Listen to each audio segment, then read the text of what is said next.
Isso. Se você puder abrir no nosso versículo tema, né? Porque estamos já há algumas semanas focados naquilo que o Senhor está soltando no livro de Hebreus, no capítulo 6,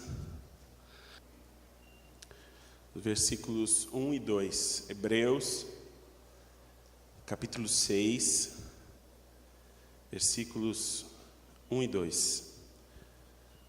A palavra diz assim: Por isso, pondo de parte os princípios elementares da doutrina de Cristo, deixemo-nos levar para o que é perfeito, para aquilo que é maduro, não lançando de novo a base do arrependimento de obras mortas e da fé em Deus, o ensino de batismos e da imposição de mãos, da ressurreição dos mortos e do juízo eterno. Então, aí nós temos 6 princípios que o livro de Hebreus declara que são rudimentos, que são elementos básicos da nossa fé. Veja, se nós simplesmente tivermos esses 6 elementos,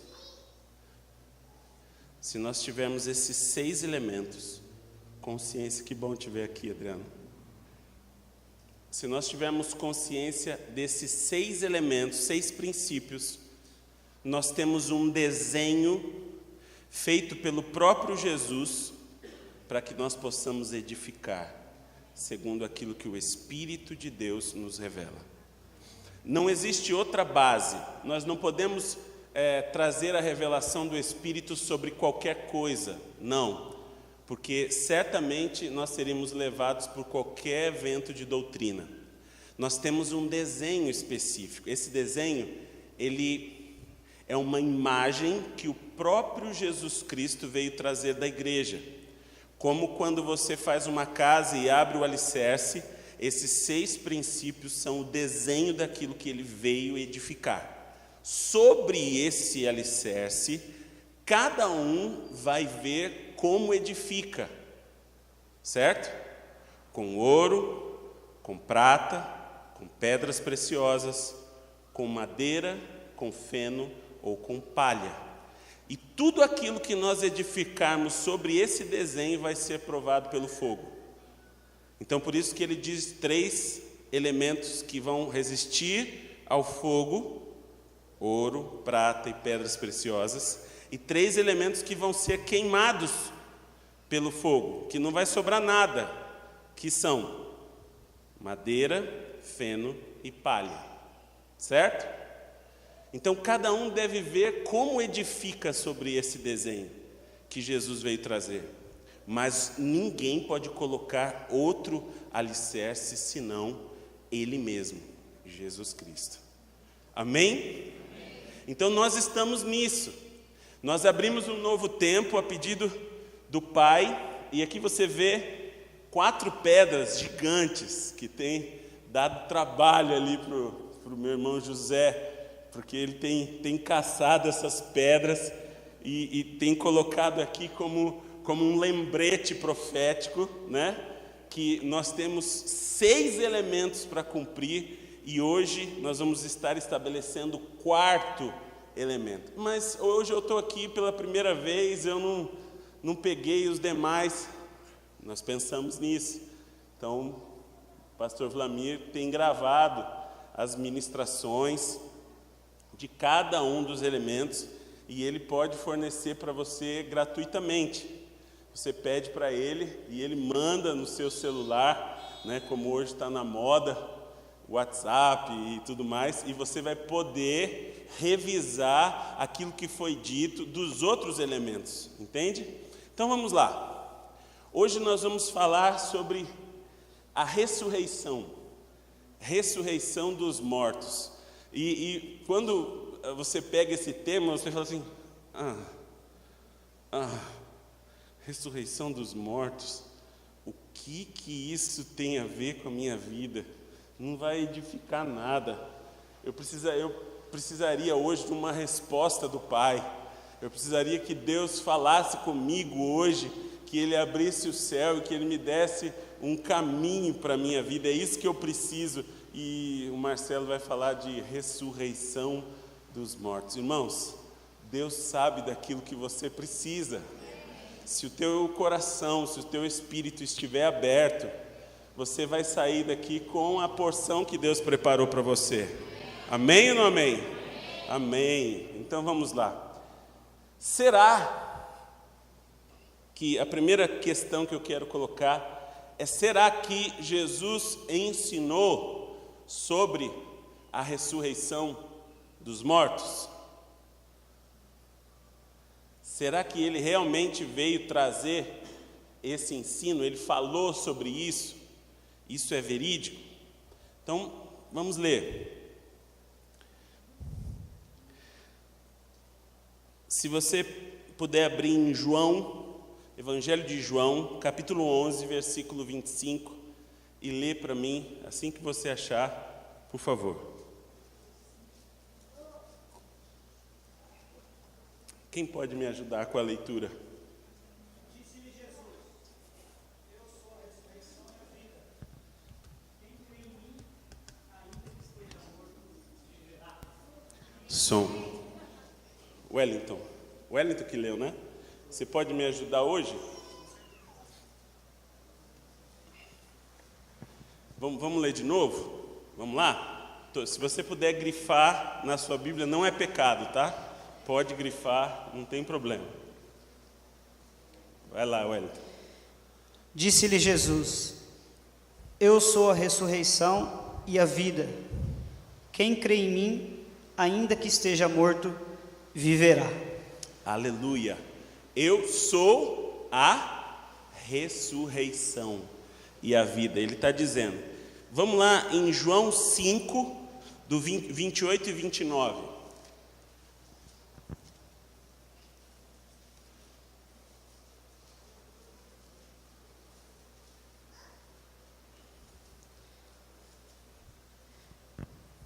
Não vos maravilheis disso, porque vem a hora em que todos os que estão nos sepulcros ouvirão a sua voz, e os que fizeram o bem sairão para a ressurreição da vida, e os que fizeram o mal para a ressurreição da condenação.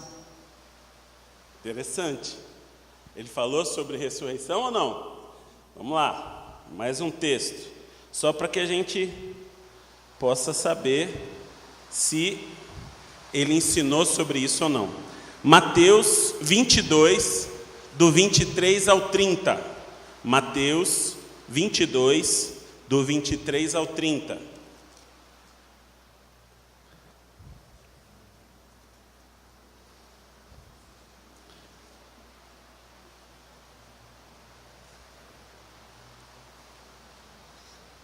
No mesmo dia, chegaram junto dele os saduceus, que dizem não haver ressurreição, e o interrogaram, dizendo: Mestre, Moisés disse: se morrer alguém não tendo filhos, casará o seu irmão com a mulher dele e suscitará descendência a seu irmão.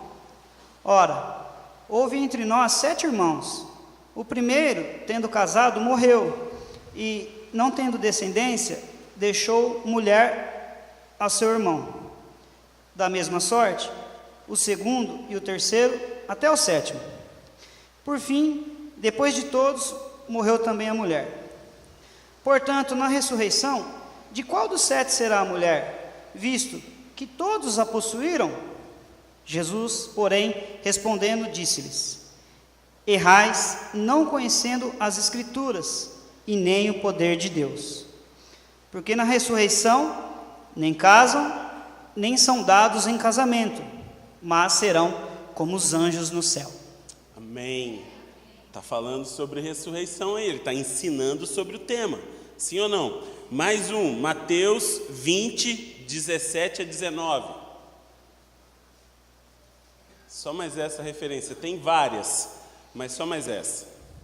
E, subindo Jesus a Jerusalém, chamou à parte os seus 12 discípulos e, no caminho, disse-lhes: Eis que vamos para Jerusalém, e o Filho do Homem será entregue aos príncipes dos sacerdotes e aos escribas, e condená-lo-ão à morte, e o entregarão aos gentios, para que dele escarneçam, e o açoitem, e o crucifiquem, e ao terceiro dia ressuscitará.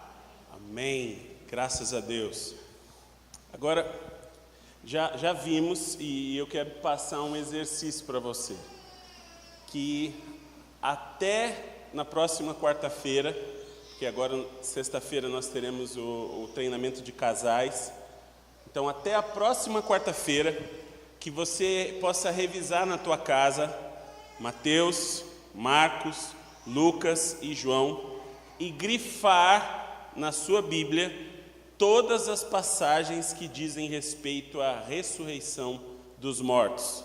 Aí você vai pegar uma folha à parte, vai colocar o seu nome e você vai transcrever da sua Bíblia para a folha e vai me trazer na quarta-feira que vem.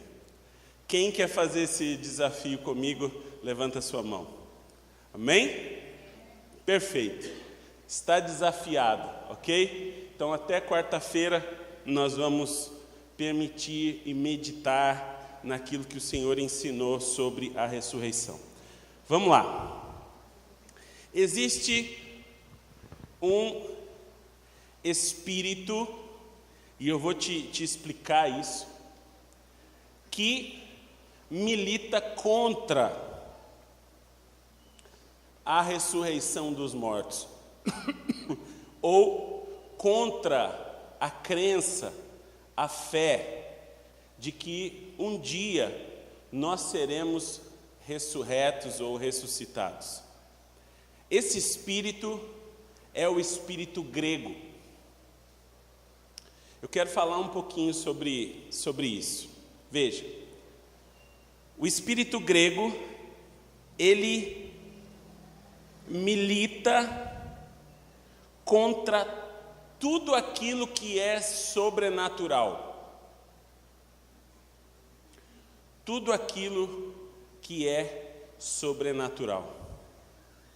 O espírito grego, ele traz um dualismo, uma divisão muito séria para aqueles que têm a influência, a estrutura desse espírito dentro de si. Por quê? Ele vai dizer que aquilo que é santo é espiritual, e aquilo que é terreno é carnal. E ele vai fazer essa dualidade na nossa vida. E nós sabemos que tudo é espiritual. Certo? Vou dar um exemplo de como funciona essa fé, José.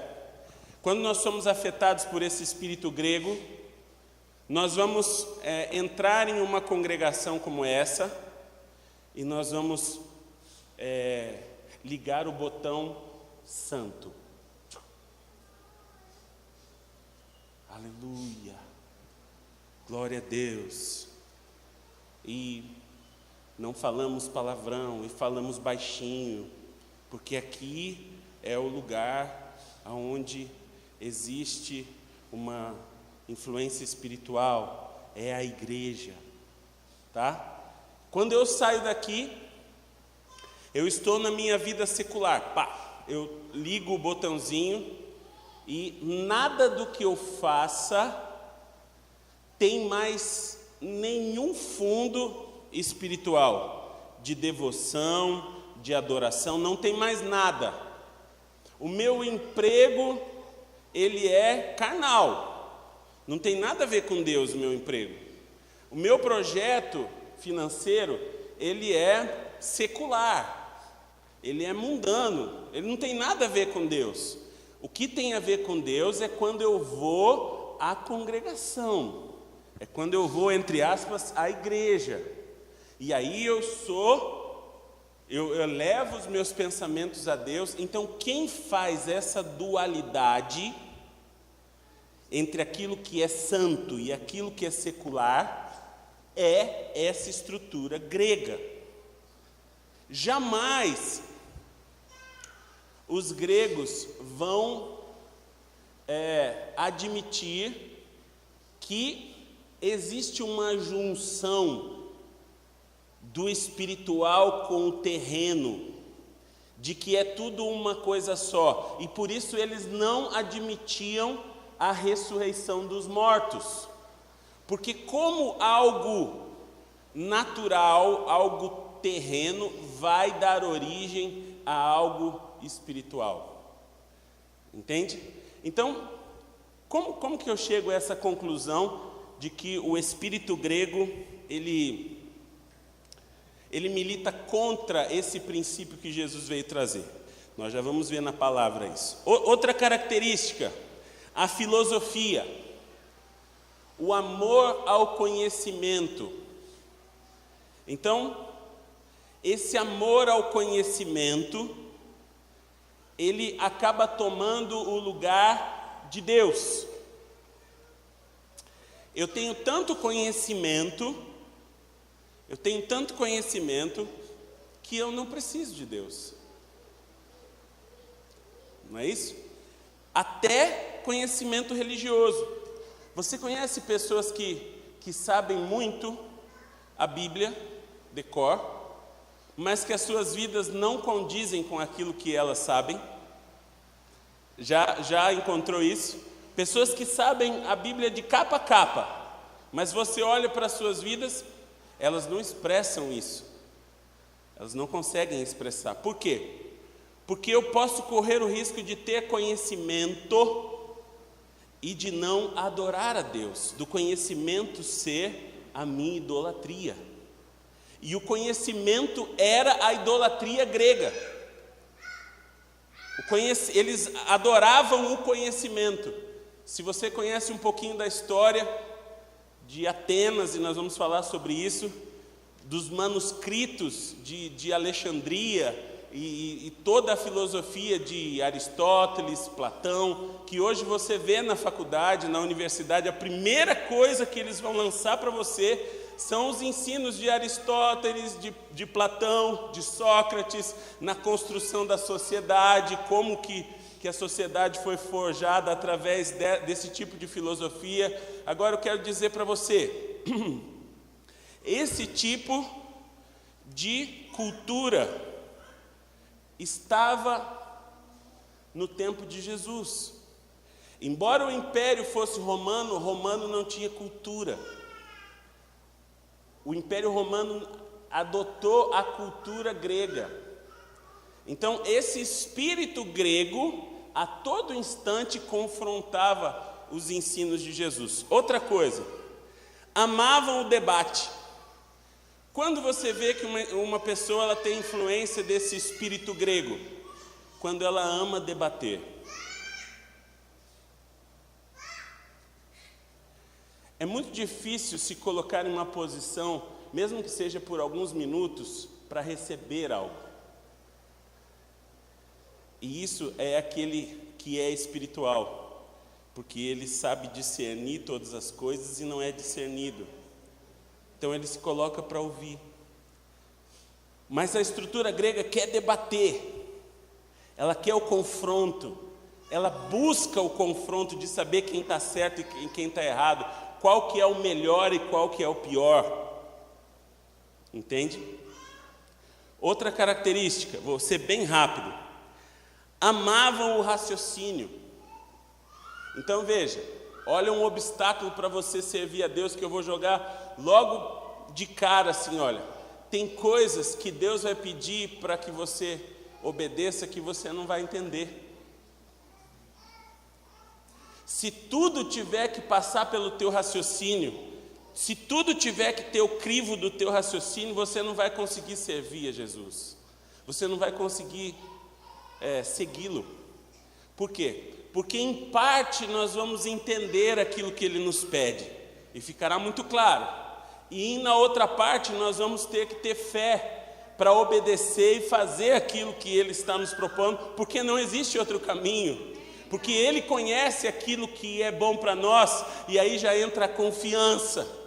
Ou você confia, ou você não confia. Então, existem pessoas que elas vão se sentir limitadas na sua fé, porque tudo tem que passar pelo raciocínio delas. E veja, A ressurreição não é uma prova científica. A ressurreição de Jesus e a ressurreição dos mortos não é uma prova científica. Escute bem isso. Você não pode trazer a ressurreição para um laboratório, observá-la e reproduzi-la quantas vezes forem necessárias. A ressurreição não é uma prova científica, mas ela é uma prova judicial. Sabe por quê? Porque existem fatos irrevogáveis de que ela existe e de que ela vai existir. Amém ou não amém? Eu vou repetir isso para você. A ressurreição não é uma prova científica, porque ela não pode ser reproduzida ao nosso prazer. Mas ela é uma prova judicial, onde fatos e argumentos irrefutáveis estão diante de nós, e nós vamos perceber na palavra agora.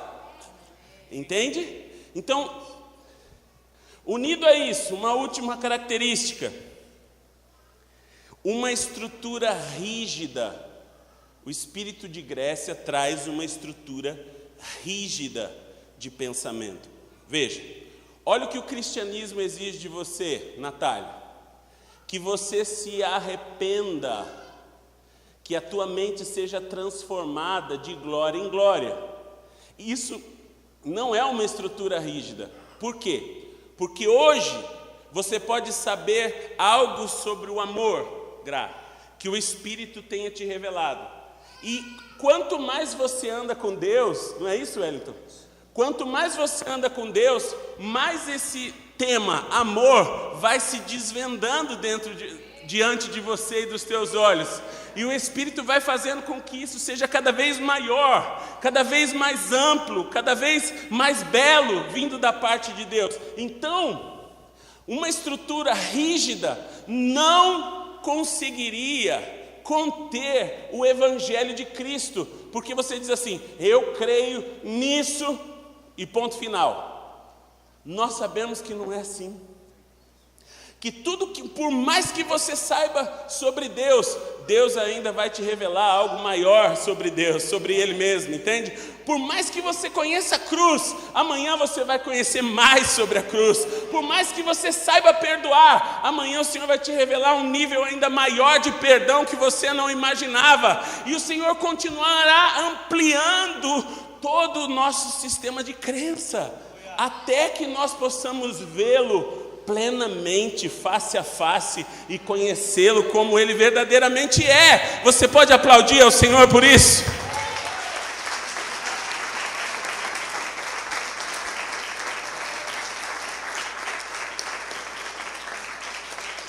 Nós somos desafiados pelo Espírito de Deus a aprender sobre Ele todos os dias, sobre a sua vontade todos os dias. Então, se você tem uma estrutura rígida de fé, onde você aprendeu quando você era criança, lá no teu catecismo, lá na tua congregação, no teu discipulado, e você ficou com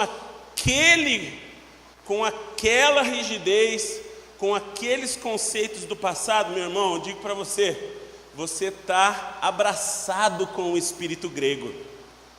Porque o espírito grego trazia nos seus sistemas, ele buscava conclusões, até onde a mente humana podia chegar, e ali ele cravava um limite e impedia que qualquer um passasse disso. Então, a verdade é que Jesus, ele veio para ir muito além. Ele disse assim: olha, eu tenho coisas para falar para vocês que eu não posso falar agora, porque vocês não resistem a isso. Vocês não vão conseguir entender o que eu tenho para falar. Amém? Outra característica: confiar em si mesmo. Se você for numa livraria evangélica hoje, 90% dos livros são de autoajuda, dizendo assim que você consegue, que você é bom, que você tem que confiar em você.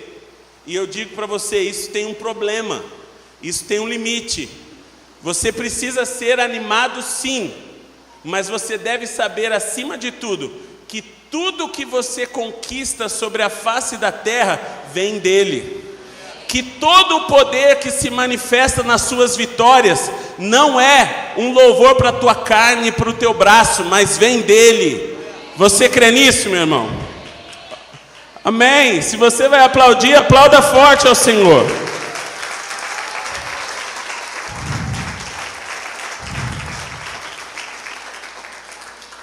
Jesus, eu creio que hoje nós podemos ir até meia-noite, porque ninguém vai sair daqui mesmo, está chovendo. Então eu estou tranquilo quanto ao tempo, estou aqui me esbaldando.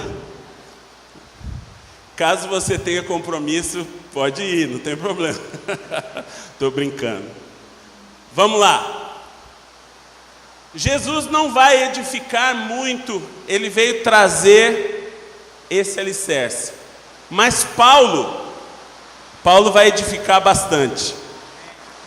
Ele vai trazer, eu vou falar um pouquinho mais alto, pela chuva. Ele vai trazer muita luz sobre esse tema. Muita luz. Abra comigo em 1 Coríntios.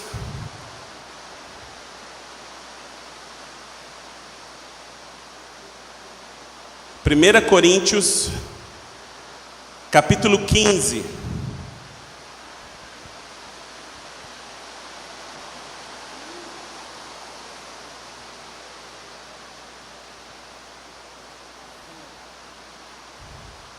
Primeira Coríntios, capítulo 15. Eu vou pedir para o Wellington. Vamos ler por partes, mas do 1 ao 19. Bem alto, Wellington, porque a chuva está. Também vos notifico, irmãos, o evangelho que já vos tenho anunciado, o qual também recebestes e no qual também permaneceis, pelo qual também sois salvos, se o retiverdes tal como vos tenho anunciado, se não é que cresces em vão. Porque primeiramente vos entreguei o que também recebi, que Cristo morreu por nossos pecados, segundo as Escrituras, e que foi sepultado e que ressuscitou ao terceiro dia, segundo as Escrituras, e que foi visto por Cefas e depois pelos 12. Depois foi visto uma vez por mais de 500 irmãos, dos quais vive ainda a maior parte, mas alguns já dormem também. Depois foi visto por Tiago, depois por todos os apóstolos, e por derradeiro de todos. Me apareceu também a mim, como um abortivo, porque eu sou o menor dos apóstolos, que não sou digno de ser chamado apóstolo, pois que persegui a igreja de Deus. Mas, pela graça de Deus, sou o que sou, e a sua graça para comigo não foi vã. Antes, trabalhei muito mais do que todos eles. Todavia, não eu, mas a graça de Deus que está comigo. Então, ou sejam eu, ou sejam eles, assim pregamos e assim haveis crido. Ora, se se prega que Cristo ressuscitou dos mortos, como diz algum dentre vós que não há ressurreição de mortos? E se não há ressurreição de mortos, também Cristo não ressuscitou. E se Cristo não ressuscitou, logo é vã a nossa pregação, e também é vã a vossa fé. E assim, somos também considerados como falsas testemunhas de Deus, pois testificamos de Deus que ressuscitou a Cristo, ao qual, porém, não ressuscitou, se na verdade os mortos não ressuscitam. Porque se os mortos não ressuscitam, também Cristo não ressuscitou. E se Cristo não ressuscitou, é vã a vossa fé, e ainda permaneceis nos vossos pecados. E também os que dormiram em Cristo estão perdidos. Se esperamos em Cristo só nesta vida, somos os mais miseráveis de todos os homens. Mas agora Cristo ressuscitou dos mortos e foi feito primícia dos que dormem. Aleluia, aleluia. Aqui Paulo está falando para uma igreja que está coladinha em Atenas. Geograficamente, a cidade de Corinto, ela era muito próxima à capital da Grécia ali, o polo cultural grego. Paulo vai também para Atenas, ele prega também em Atenas, mas aí ele confronta esse espírito grego, pregando sobre a ressurreição de Cristo. E ele vai falar o seguinte: que se Cristo não ressuscitou, então a nossa pregação é vã. Então nós somos falsas testemunhas de Deus e os nossos pecados estão mantidos, porque a causa deles terem sido perdoados é a sua morte e a sua ressurreição na cruz do Calvário. Ele vai confrontar diretamente o espírito grego. Agora olhe para mim, deixa chover. Olhe para mim. Veja. O principal ponto que vai contra tudo que nós queremos expor hoje é o seguinte: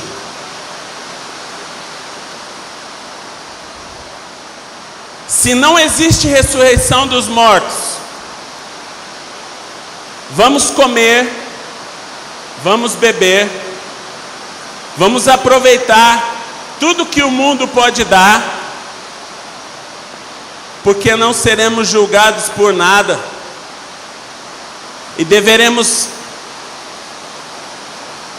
aproveitar todos os prazeres que nós temos à nossa disposição. Existe um nome para isso: hedonismo. Agora, se é verdade que Cristo ressuscitou, como ele afirma, e se tornou a primícia, o primeiro daquele que vai ser o nosso futuro como filhos de Deus, então nós temos um tema aqui: não podemos viver a nossa vida segundo uma busca incansável de prazer, de consumir tudo que o mundo pode nos oferecer de prazer. Por quê? Porque a nossa vida vai continuar, porque haverá ressurreição, porque ele se tornou primícia daqueles que dormem, daqueles que já morreram. Até aí tudo bem? O maior confronto entre os ensinos de Jesus e o espírito grego é dizer para nós o seguinte: que você está vivendo aqui uma situação atípica, que você vai ressuscitar e a tua vida vai ser completamente diferente do que ela é. E ele começa a dar características, ele começa a trazer luz de como será a nossa vida, o nosso corpo, depois de que nós formos ressuscitados. Ele vai dar 3 exemplos, ele vai fazer 3 ilustrações fortíssimas de como vai ser o nosso corpo glorificado. Vamos ver isso na palavra.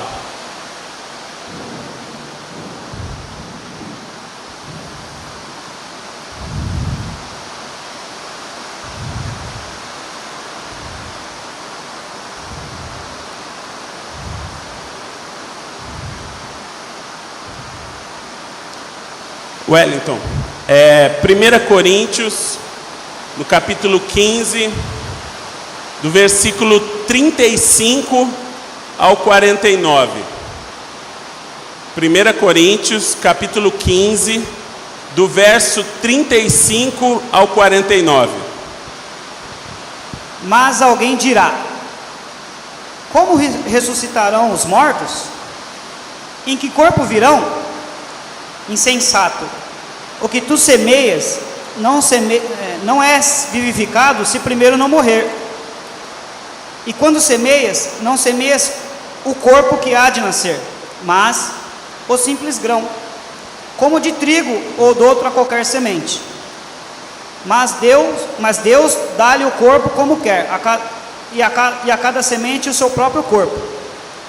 Nem toda a carne é uma mesma carne, mas uma é a carne dos homens, e a outra a carne dos animais, e a outra a dos peixes, e a outra a das aves, e há corpos celestes e corpos terrestres.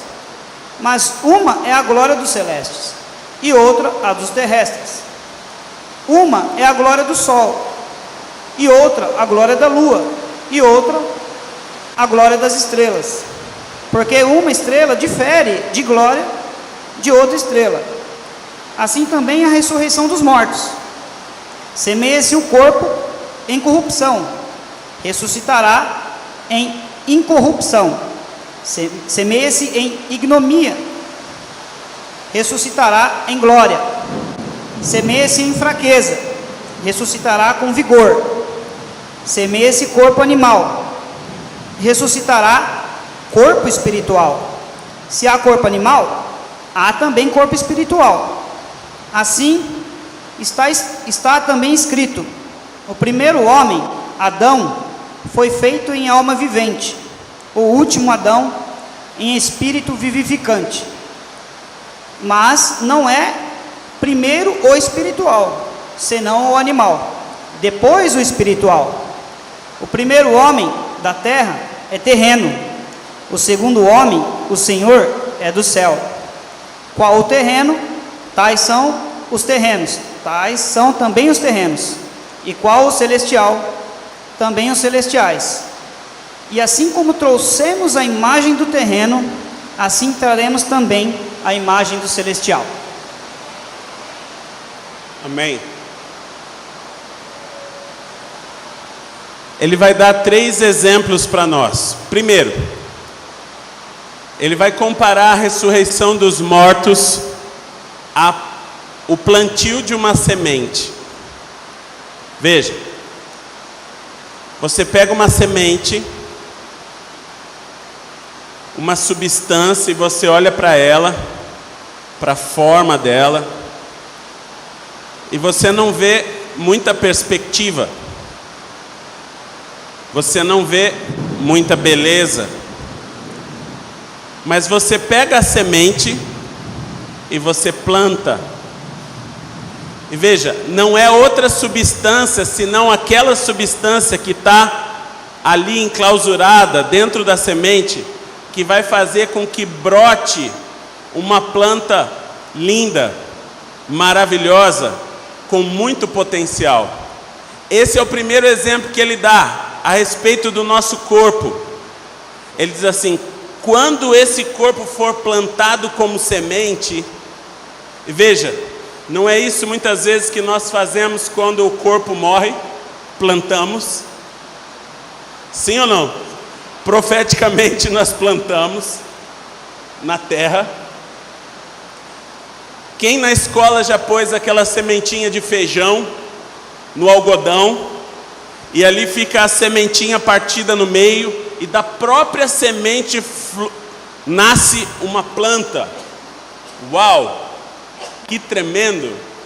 Ele diz que vai ser assim mesmo, contrariando os princípios gregos de que nada pode brotar de bom daquilo que é terreno, que aquilo que era santo era espiritual e inatingível, e aquilo que era terreno era mal. Ele diz assim: o vosso corpo será plantado, e do vosso corpo vai se produzir algo maravilhoso. Esse é o primeiro exemplo que ele dá. Segundo exemplo, ele fala dos tipos de carne. Ele fala da carne do peixe, da carne dos outros tipos de animais, pode ser carne de frango, de peixe, de boi. São tipos de carnes diferentes. E assim será o teu corpo. Ele não vai ser um corpo espectral, um espírito somente, não. você pode tocar, você poderá tocar o espírito, aquilo que é espiritual e aquilo que é natural vão estar unidos. Sim ou não? Jesus disse assim: olha, põe o dedo nas minhas feridas, me dá um pouco de mel para que eu coma com vocês, e comer o peixe na praia. Não é um corpo espiritual que nos aguarda, mas é uma carne diferente, é um corpo diferente, que tem unido em si mesmo aquilo que é espiritual e físico, natural. Outra coisa que ele diz aí muito importante é que essa semente do nosso corpo hoje é corruptível. Esse corpo é corruptível, mas o corpo que você vai ter vai ser incorruptível. Quero dizer para você, você já viu o estrago que o câncer pode fazer no corpo? Você já viu o estrago que a lepra faz no corpo? E que tantas outras doenças podem fazer em um corpo físico? Sim ou não? Aquilo que Deus tem preparado para você, o corpo que Ele vai te dar a partir de um momento específico, é um corpo incorruptível. Não pode ser corrompido por nada. Nenhum vírus, nenhuma bactéria, a ação do tempo não vai afligir esse novo corpo. Você sabe que quando você vai ficando um pouquinho mais maduro, o tempo vai afligindo esse corpo e você vai se sentindo mais flácido, né? Em alguns lugares a ruga, e você vê um corpo corruptível sofrendo a ação do tempo. Agora olha, Paulo traz luz sobre isso. Ele fala assim: olha, quando você passar por essa transformação, o teu corpo não vai mais sofrer isso, não vai mais sofrer a ação do tempo, não vai mais sofrer a ação de doença alguma, ele será incorruptível. Você pode dar glórias ao Pai por isso? O terceiro e último exemplo que Paulo dá é a respeito da glória dos corpos celestiais. Ele fala assim: olha, uma é a glória do sol, outra é a glória da lua. Nós teremos glórias diferentes.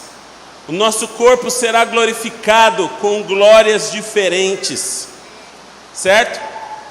Quando Jesus se transfigura no monte da transfiguração diante de algumas pessoas, a palavra que os evangelistas usam é o seguinte: o seu rosto ficou como o sol, e as suas vestes tão brancas, como que nenhum alvejador conseguiria dar esse tom e esse brilho de branco às roupas que ele estava vestindo. Então aquilo que nós vimos transfigurado, aquilo que os discípulos viram na transfiguração do Senhor Jesus, é sim um prenúncio daquilo que vai acontecer com você, porque o seu corpo deixará de ser corruptível e contará a partir desse momento com a glória de Deus que um dia nós perdemos. Todos pecaram e foram destituídos da glória de Deus. Essa glória vai voltar para você, meu irmão. Deus vai glorificar de novo o teu corpo. Ele te dará um corpo diferente. Por que Paulo usa esses três exemplos? Porque ele quer que nós creiamos que, embora nós vivamos nesse tempo muitos desafios, vivamos às vezes tribulações, aflições, aquilo que nos aguarda nele é algo tão maravilhoso, planejado por Deus, que quando nós olharmos para os desafios que foram passados, nós teremos somente júbilo no nosso coração para dar ao Pai por Ele ter feito isso conosco. Então, outro aspecto importante acontece com o corpo de Moisés. Esse corpo que havia refletido a glória de Deus por estar lá 40 dias e 40 noites com Ele e o seu rosto brilhava. Esse corpo que já entrou em um processo da vida absorver a morte. E esse é o princípio que talvez você não tenha percebido e que já está vigente em você. A vida tem consumido a morte que havia sobre a sua vida, sobre a sua pessoa. Você vai vendo que conforme os anos passam, talvez o teu corpo sinta, mas o teu espírito, ele se rejuvenesce a cada dia. Ele se torna mais cheio de glória, ele se torna mais cheio de poder. E é isso que está acontecendo com você hoje. Não é um processo, me escute bem, que vai acontecer somente quando você morrer. Não. Esse processo está acontecendo agora. Quando nós recebemos vida e vida eterna por meio de Cristo, esse processo começa em nós. Hoje, mesmo diante de toda essa chuva,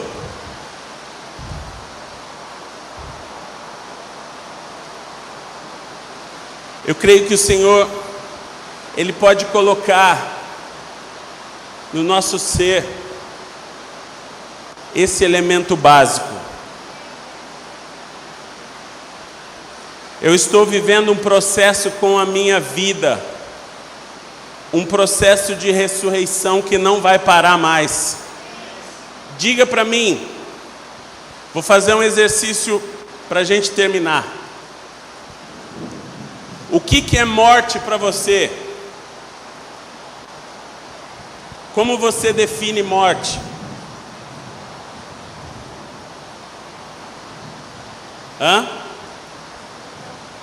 Escuridão. Afastado de Deus. Quem mais? Separação. Essa é a palavra. Diga assim: morte é igual a separação. Ele diz assim, olha, em Gênesis: se você come desse fruto, você vai morrer. O que ele estava dizendo? Haverá uma separação espiritual entre eu e você, e depois haverá uma separação do teu corpo físico. O teu espírito vai para um lado e o teu corpo vai para o outro. Morte é separação, sim ou não? Se morte é separação, o que é vida?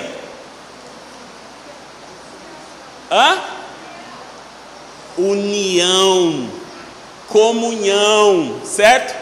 Então, todas as vezes que você tiver a palavrinha vida no Novo Testamento, você pode substituir por comunhão. Vamos fazer o teste para ver se dá certo? Eu vim para que tenham e em abundância.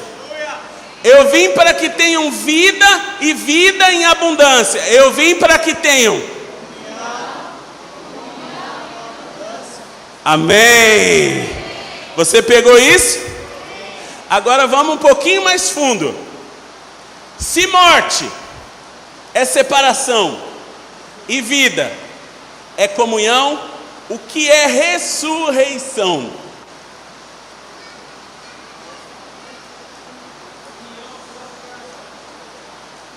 voltar a viver, voltar a ter comunhão. Quando essa ressurreição começou em você? Quando você voltou a ter comunhão com Deus. Eu sou a ressurreição e a vida, ou seja, eu sou aquele que traz você de novo à comunhão com Deus. Eu sou a ressurreição e a vida. Aqui, esse poder que ressuscitou Jesus dos mortos está operando em nós nesse exato momento. Por mais, aleluia! Por mais que o espírito e a estrutura grega tente me impedir de crer no sobrenatural, aquele que entregou a sua vida sabe que Deus começou um processo dentro de você de voltar a ter comunhão com Ele. E se Adão poderia ver a Deus, se Adão poderia um dia ter ouvido a Deus um dia e tido comunhão com Ele na viração do dia, você também terá esse tipo de relacionamento com Deus, porque esse poder está trazendo você de volta à comunhão plena com o teu Pai. Tem alguém vivo aqui neste lugar? Nada, nem principado, nem potestade, nem guerra, nem qualquer força demoníaca pode te separar do amor de Deus que está em Cristo Jesus.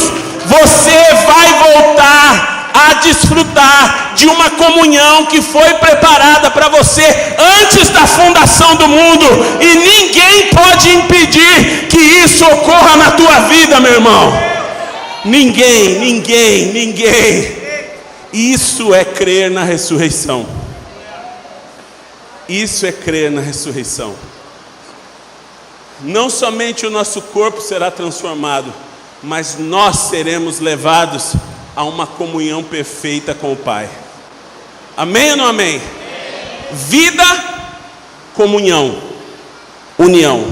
Morte, separação. Ressurreição, voltar a ter comunhão. Amém? Vamos orar por isso? Talvez existam pessoas no nosso meio onde essa estrutura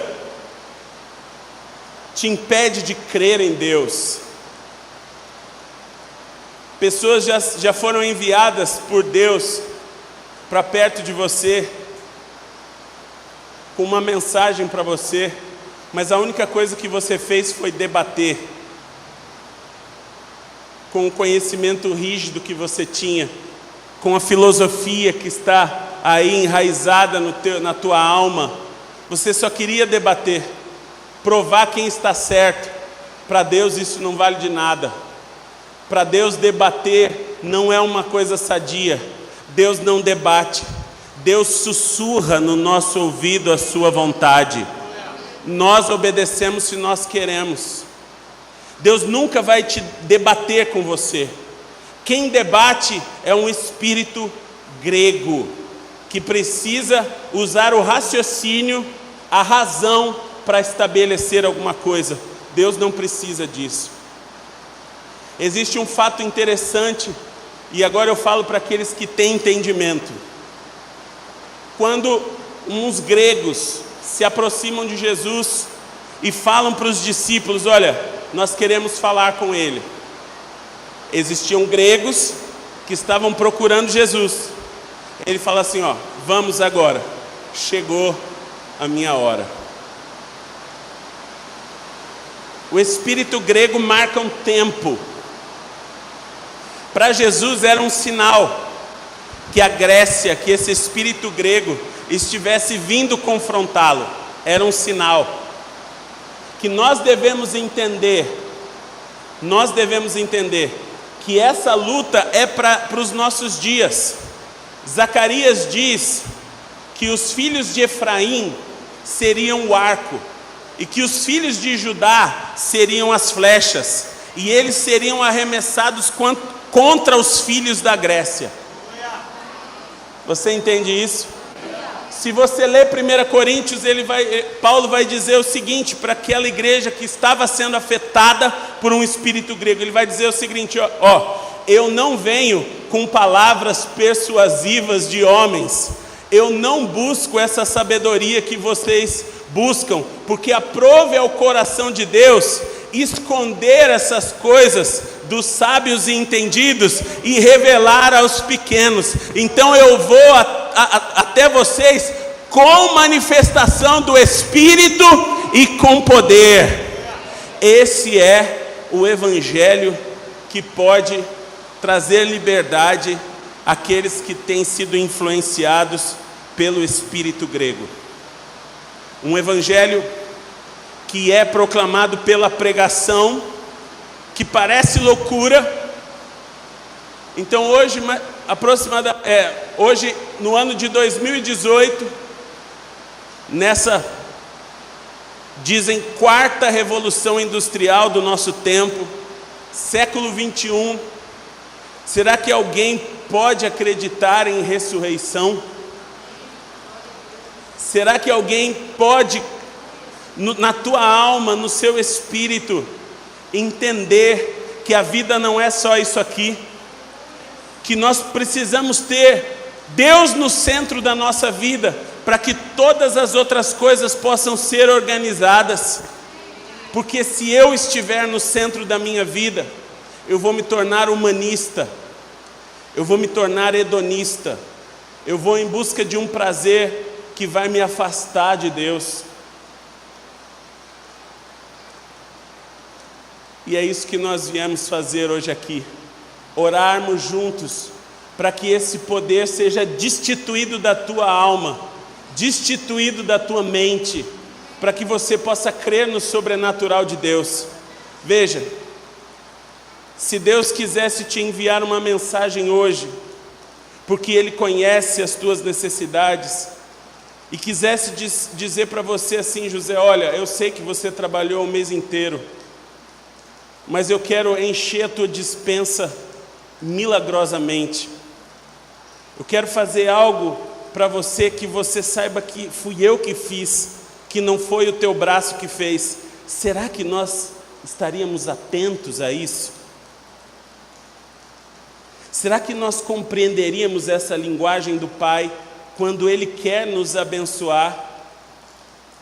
Ou porque nós estamos tão acostumados a trabalhar e acreditar na força do nosso braço, isso passaria batido. É isso que esse princípio que é a ressurreição dos mortos vem estabelecer na nossa vida, o sobrenatural. Viveremos o sobrenatural de Deus, não quando nós morrermos, mas hoje. Amém? Você pode ficar com essa palavra? Então, quero chamar os salmistas aqui.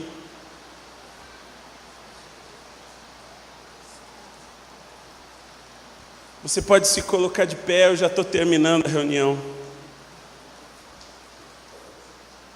Abra bem o teu coração agora. Você que percebeu que uma dessas características, e eu vou repetir para você, quais são? Eu marquei aqui. Características como amor ao conhecimento, o debate,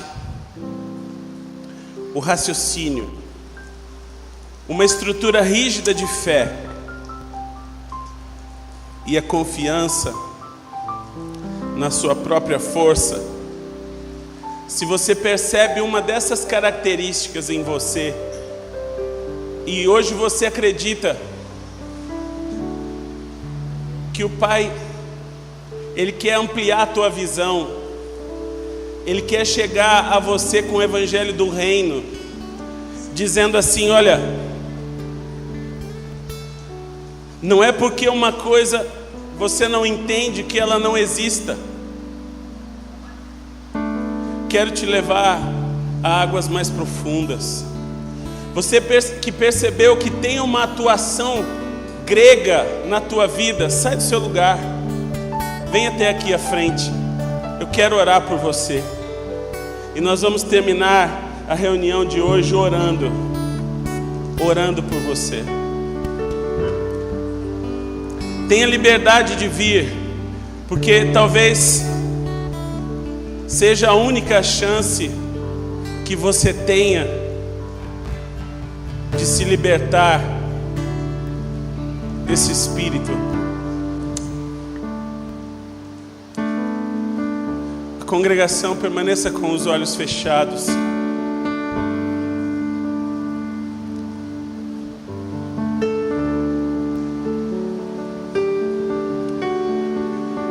Eu vou dar um tempo para que cada um de você possa pensar, cada um de nós, que nós possamos pensar, refletir e tomar a decisão.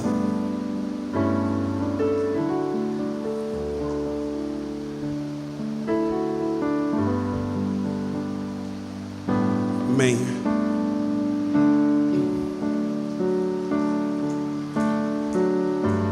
Quero chamar também os irmãos do presbitério para que possam me ajudar a ministrar.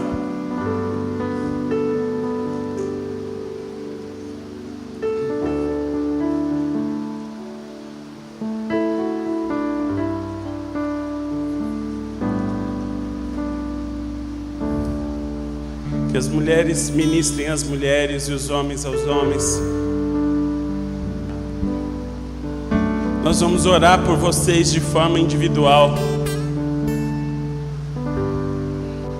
Desde já nós cancelamos toda a rigidez dessa estrutura e golpeamos o espírito de Grécia, o humanismo, o hedonismo, nas suas raízes, na alma dos nossos irmãos.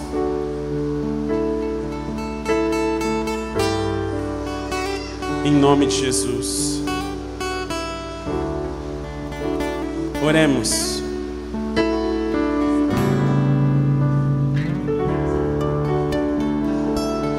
Abrindo espaço para o sobrenatural de Deus nessas vidas. Abrindo espaço para a fé genuína e para a mudança e para a transformação genuína.